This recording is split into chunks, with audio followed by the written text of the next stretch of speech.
Hi అండి, welcome to Jaswin Nandan channel. ఈరోజు మన టాపిక్ వచ్చేసి ఎగ్ మసాలా కర్రీ అండి. దానికోసం స్టవ్ మీద పాన్ పెట్టుకొని ఆ పాన్ హీట్ అవ్వగానే ఆయిల్ వేసుకుంటున్నామండి.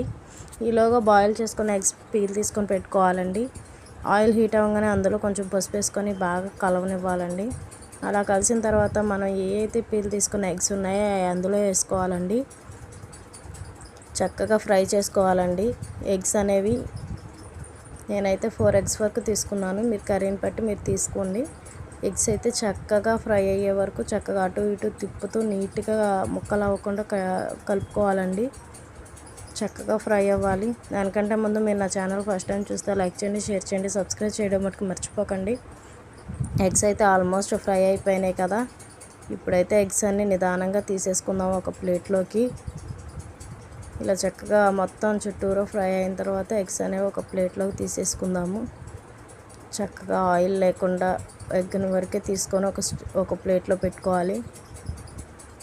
ఇలా పెట్టుకున్న తర్వాత ఇవి ఆయిల్ అలానే ఉంచాలండి. నెక్స్ట్ వస్తు తీసుకొని అందులోనే మనం తాలింపు గింజలు, కరివేపాకు వేసుకొని చక్కగా ఫ్రై అవ్వనివ్వాలి. ఎప్పుడైతే తాలింపు గింజలు గోల్డెన్ బ్రౌన్ కలర్ వస్తాయో అప్పటి వరకు మనం చక్కగా ఫ్రై చేసుకోవాలి.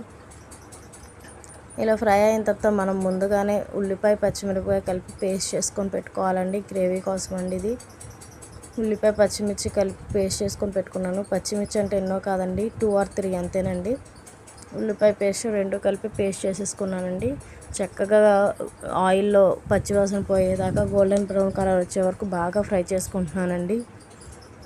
చూస్తున్నారు కదా, మనం కర్రీలో ఇంకా పసుపు వేసే అవసరం ఉండదు. పసుపు ఆల్రెడీ వేసుకున్నాం కాబట్టి అది సరిపోతుంది. ఇది గోల్డెన్ బ్రౌన్ కలర్ వచ్చేలోపు మనం టమాటాలు కూడా పేస్ట్ చేసుకొని పెట్టుకోవాలి. చక్కగా ఆయిల్ ఫ్లోట్ అవుతుంది కదా, ఇప్పుడైతే మనం టమాటా పేస్ట్ కూడా వేసేసుకుందాము. చక్కగా ఇలా కూడా చక్కగా పేస్ట్ చేసుకొని చక్కగా కలిపేసుకోవాలండి. ఇది కూడా ఆయిల్ ఫ్లోట్ అయ్యే వరకు చక్కగా మనం ఫ్రై చేసుకోవాలి.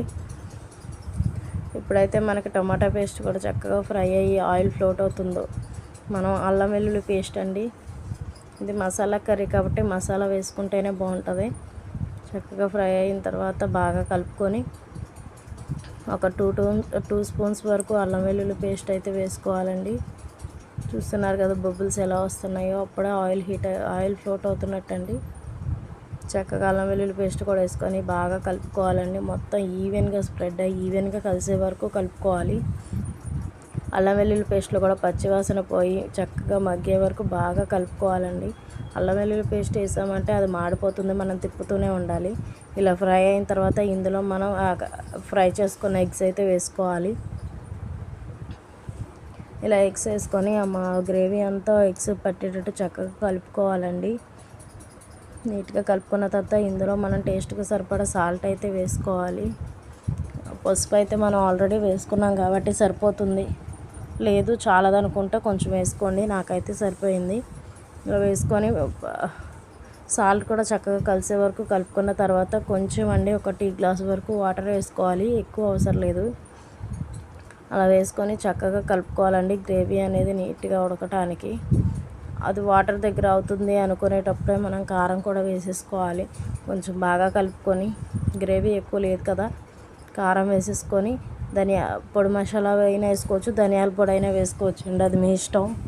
లేదు ఇంకా స్పైసీగా నీట్గా కావాలంటే చికెన్ మసాలా దొరుకుతుందండి మార్కెట్లో, అదైనా వేసుకోవచ్చు.